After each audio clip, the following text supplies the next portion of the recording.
शीर्षक जलपरी और समुद्र का रहस्य। बहुत समय पहले गहरे नीले समुद्र में अनाया नाम की एक जलपरी रहती थी। अनाया के लंबे नीले बाल थे और उसकी पूंछ मोतियों जैसी चमकती थी। वह दयालु थी और समुद्र के सभी जीव उससे बहुत प्यार करते थे। खोया हुआ खजाना एक दिन समुद्र में अफवाह फैल गई कि समुद्र का जादुई मोती गायब हो गया है।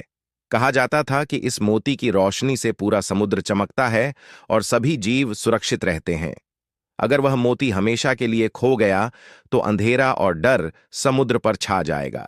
सभी मछलियां और कछुए परेशान हो गए। अनाया ने सोचा, अगर मैं यह मोती ढूंढ लाऊं तो सबको बचा सकती हूं।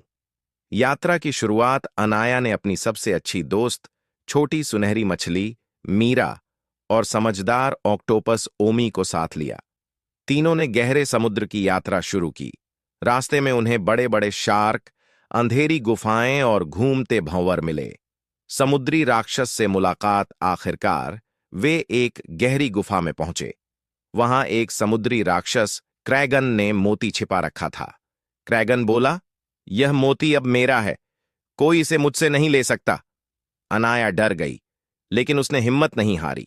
उसने कहा, अगर तुम इस मोती को अपने पास रखोगे तो पूरा समुद्र अंधेरे में डूब जाएगा।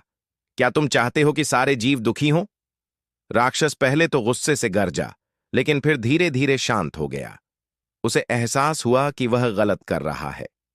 मोती की वापसी। क्रैगन ने रोते हुए कहा, मैं अकेला था, इसीलिए इस मोती को अपने पास रख लिया। मुझे लगा इससे मैं ताकतवर बन जाऊंगा।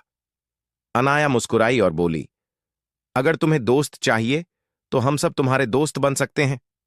यह सुनकर क्रैगन बहुत खुश हुआ। उसने मोती अनाया को दे दिया और वादा किया कि आगे से वह सबकी मदद करेगा। समुद्र में उजाला। अनाया मोती लेकर वापस लौटी और जैसे ही उसने उसे समुद्र की चोटी पर रखा, पूरा समुद्र फिर से रोशनी से चमक उठा। सारी मछलियां, कछुए, डॉल्फिन और व्हेल खुशी से झूम उठे। सबने मिलकर कहा, अनाया हमारी सच्ची रक्षक है, उसने हमें अंधेरे से बचा लिया। उस दिन से अनाया को समुद्र की संरक्षिका कहा जाने लगा। सीख, सच्ची ताकत अकेलेपन से नहीं, बल्कि दोस्ती, दयालुता और साहस से मिलती है। फिर से सब्सक्राइब नहीं किया